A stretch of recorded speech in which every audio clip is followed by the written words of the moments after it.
ಮನೇಲೇ ಈ ರೀತಿ ಆಯುರ್ವೇದಿಕ್ ವಿಧಾನದಲ್ಲಿ ಎಣ್ಣೆನ ರೆಡಿ ಮಾಡ್ಕೊಳ್ಳೋದ್ರಿಂದ ಒಂದು 2 ತಿಂಗಳು ಆರಾಮಾಗಿ ಬಳಸ್ಬೋದು. ಕೂದಲಿನ ಎಲ್ಲ ಸಮಸ್ಯೆಗೂ ಪರಿಹಾರ ಸಿಗುತ್ತೆ ಅಂತಲೇ ಹೇಳ್ಬೋದು. ಹಾಯ್ ನಮಸ್ತೆ ಎಲ್ಲರೂ ಹೇಗಿದ್ದೀರಾ? ಎಲ್ಲರೂ ಚೆನ್ನಾಗಿದ್ದೀರಾ ಅಂತ ಭಾವಿಸ್ತೀನಿ. ವೆಲ್ಕಮ್ ಟು ಮೈ ಚಾನಲ್ ದಕ್ಷುಸ್ ಕಿಚನ್ಗೆ ಎಲ್ರಿಗೂ ಸ್ವಾಗತ. ನಾನಿಲ್ಲಿ ಕೊಬ್ಬರಿ ಎಣ್ಣೆನ ರೆಡಿ ಮಾಡ್ಕೊಳ್ಳೋದು ಹೇಗೆ ಅಂತೇಳಿ ಸ್ಟೆಪ್ ಬೈ ಸ್ಟೆಪ್ ತೋರಿಸ್ತೀನಿ. ವಿಡಿಯೋನ ಸ್ಕಿಪ್ ಮಾಡಿದೆ, ಕೊನೆವರೆಗೂ ನೋಡಿ. ಮೊದಲಿಗೆ ನಾನಿಲ್ಲಿ ಒಂದು ಅರ್ಧ ಲೀಟ್ರ್ ಕೊಬ್ಬರಿ ಎಣ್ಣೆನ ತೊಗೊಂಡಿದ್ದೀನಿ. ಹಾಗೆ ಒಂದು ಸಣ್ಣ ಗ್ಲಾಸಲ್ಲಿ ಅರ್ಧ ಗ್ಲಾಸಷ್ಟು ಹರಳೆಣ್ಣೆ, ಹಾಗೆ 1 ಗ್ಲಾಸಷ್ಟು ಬಾದಾಮ್ ಆಯಿಲ್ ತೊಗೊಂಡಿದ್ದೀನಿ. 1 ಮುಷ್ಟಿ ಮೆಂತ್ಯ ಕಾಳು, ಒಂದು 4ರಿಂದ 5 ಲವಂಗ, 1 ಮುಷ್ಟಿ ಕರಿಬೇವು, ಹಾಗೆ 1 ಮುಷ್ಟಿ ದಾಸವಾಳ ಎಲೆ, 1 ದೊಡ್ಡದು ಈರುಳ್ಳಿ, ಒಂದು ಅರ್ಧ ಆಲೋವೆರಾ, ಹಾಗೆ 1 ಮುಷ್ಟಿಯಷ್ಟು ಬೇವಿನ ಸೊಪ್ಪು, ಹಾಗೆ ಬೆಟ್ಟದ ನೆಲ್ಲಿಕಾಯಿ. ನಾನು ಡೈಲಿ ತುರಿದು ಅದ್ರದ್ದು ರಸ ತೆಗೆದು ಕುಡಿಲಿಕ್ಕೆ ಯೂಸ್ ಮಾಡ್ತೀನಿ. ಅದನ್ನು ಸಹ ಡ್ರೈ ಮಾಡಿ ಇಟ್ಕೊಂಡಿದ್ದೆ. ಅದನ್ನು ಒಂದು 5 ಚಮಚದಷ್ಟು ಬಳಸ್ತಾ ಇದ್ದೀನಿ. ಹಾಗೆ ನಿಮ್ಮ ಹತ್ರ ಬಿಳಿ ದಾಸವಾಳ ಇದ್ದರೆ ಹೂವನ್ನು ಸಹ ಸೇರಿಸ್ಬೋದು. ನನ್ನ ಕಡೆ ಎಲೆ ಅಷ್ಟೇ ಇತ್ತು, ಅದನ್ನೇ ಹಾಕ್ಕೊಂಡಿದ್ದೀನಿ. ಸ್ಟವ್ ಮೇಲೆ ಒಂದು ಪಾತ್ರೆ ಇಟ್ಕೊಂಡು ಕೊಬ್ಬರಿ ಎಣ್ಣೆ, ಹರಳೆಣ್ಣೆ, ಹಾಗೆ ಬಾದಾಮ್ ಎಣ್ಣೆ ಮೂರನ್ನು ಸೇರಿಸಿ ಅದು ಲವಂಗ ತೊಗೊಂಡಿದ್ದೀನಿ, ಅದನ್ನು ಹಾಕಿ ಕರಿಬೇವನ್ನು ಸಹ ಸೇರಿಸ್ತಾ ಇದ್ದೀನಿ. ಕರಿಬೇವು ಇದು ಆ್ಯಂಟಿ ಆಕ್ಸಿಡೆಂಟ್ ರಿಚ್ಚು.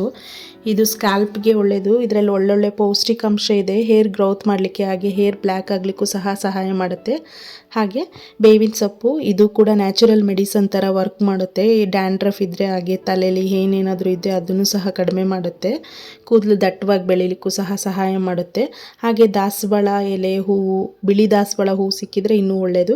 ಅದು ಕೂಡ ನ್ಯಾಚುರಲ್ ಮೆಡಿಸನ್ ಇದ್ದಾಗೆ. ಇದು ಕೂಡ ತಲೆಯಲ್ಲಿ ಡ್ಯಾಂಡ್ರಫ್ ಎಲ್ಲ ಇದ್ದರೆ ಕಡಿಮೆ ಮಾಡುತ್ತೆ. ಹಾಗೆ ಕೂದಲು ಕೂಡ ಶೈನಿ ಆಗುತ್ತೆ. ಇನ್ನು ಅಲೋವೆರಾ ಬಗ್ಗೆ ಹೇಳಬೇಕು ಅಂದರೆ ಸ್ಕ್ಯಾಲ್ಪ್ನ ಮಾಯ್ಶ್ಚರೈಸ್ ಆಗಿ ಇಡುತ್ತೆ. ಹಾಗೆ ಹೇರು ಸಾಫ್ಟು ಮತ್ತು ಸಿಲ್ಕಿ ಥರ ಆಗುತ್ತೆ. ಹೇರ್ ಗ್ರೋತ್ ಕೂಡ ಚೆನ್ನಾಗಾಗತ್ತೆ.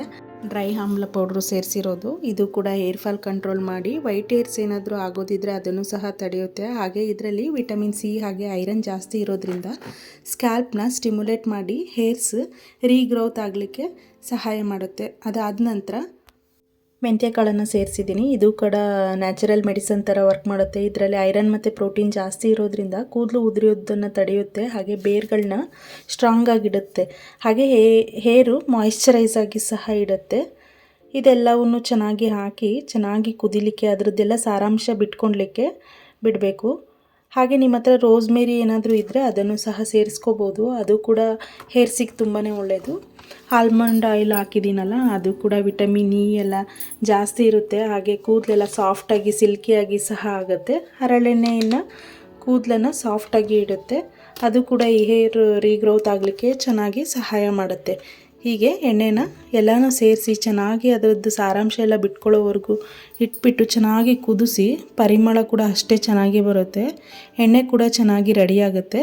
ಈ ರೀತಿ ಕಲರ್ ಚೇಂಜ್ ಆಗಿ ನಾನು ಅರ್ಧ ಲೀಟ್ರ್ ತೊಗೊಂಡಿದ್ದೆ. ಎಲ್ಲನೂ ಸೇರಿ ಅರ್ಧ ಲೀಟ್ರಿಗೂ ಜಾಸ್ತಿ ಇತ್ತು. ನನಗೆ ಮತ್ತು ಅರ್ಧ ಲೀಟ್ರಿಗಿಂತ ಸ್ವಲ್ಪ ಕಡಿಮೆ ಸಿಕ್ತು ಅಷ್ಟೇ ಎಣ್ಣೆ.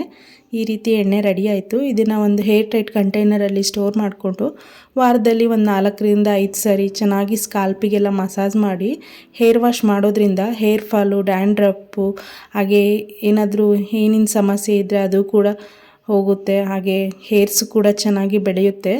ನನಗೆ ಕೂಡ ಚೆನ್ನಾಗಿ ವರ್ಕ್ ಆಗಿದೆ. ನಾನು ಪ್ರತಿ ಸರಿ ಇದೇ ರೀತಿ ನಾನು ರೆಡಿ ಮಾಡ್ಕೊಳ್ತೀನಿ.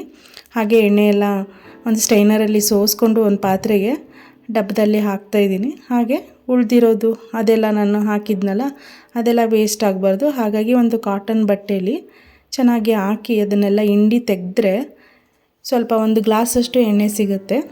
ಹಾಗೆ ನಾನು ಅದೆಲ್ಲ ತೆಗೆದಿದ್ನಲ್ಲ, ಆ ಬಟ್ಟೆಯಲ್ಲಿರೋದು, ಪಾತ್ರೆಯಲ್ಲಿರೋದು ಎಲ್ಲನೂ ನಾನು ಚೆನ್ನಾಗಿ ತಲೆಗೇ ಹಚ್ಕೊಂಡು ಬಿಡ್ತೀನಿ. ಯಾವುದೂ ಸಹ ವೇಸ್ಟ್ ಆಗೋದಿಲ್ಲ, ಚೆನ್ನಾಗಾಗುತ್ತೆ. ನೀವು ಕೂಡ ಇದೇ ರೀತಿ ಮನೆಯಲ್ಲೇ ಎಣ್ಣೆನ ಮಾಡಿಕೊಂಡು ಹಚ್ಕೊಳ್ಳಿ. ಕೂದಲಿನ ಆರೋಗ್ಯನ ಕಾಪಾಡ್ಕೊಳ್ಳಿ. ಹೊಸಬ್ರು ಯಾರಾದರೂ ಇನ್ನೂ ನನ್ನ ಚಾನಲ್ನ ಸಬ್ಸ್ಕ್ರೈಬ್ ಮಾಡಿದೆ ಹಾಗೆ ವಿಡಿಯೋಸ್ನ ನೋಡ್ತಾ ಇದ್ದೀರಾ, ದಯವಿಟ್ಟು ನನ್ನ ಚಾನಲನ್ನು ಸಬ್ಸ್ಕ್ರೈಬ್ ಮಾಡಿ ವಿಡಿಯೋಸ್ನ ನೋಡಿ. ವಿಡಿಯೋ ಇಷ್ಟ ಆದರೆ ನಿಮ್ಮ ಫ್ಯಾಮಿಲಿ ಹಾಗೆ ಫ್ರೆಂಡ್ಸ್ಗೆ ವಿಡಿಯೋನ ಶೇರ್ ಮಾಡಿ, ಹಾಗೆ ಲೈಕ್ ಮಾಡಿ, ಕಮೆಂಟ್ ಮಾಡಿ. ಮತ್ತೆ ಮುಂದಿನ ವಿಡಿಯೋದಲ್ಲಿ ಸಿಗ್ತೀನಿ. ಅಲ್ಲಿವರೆಗೂ ಎಲ್ರಿಗೂ ಧನ್ಯವಾದಗಳು. ನೀವು ಕೂಡ ಇದೇ ರೀತಿ ಒಂದ್ಸರಿ ಎಣ್ಣೆನ ರೆಡಿ ಮಾಡಿಕೊಂಡು ಅದರ ಬೆನಿಫಿಟ್ಸ್ನ ನೋಡಿ.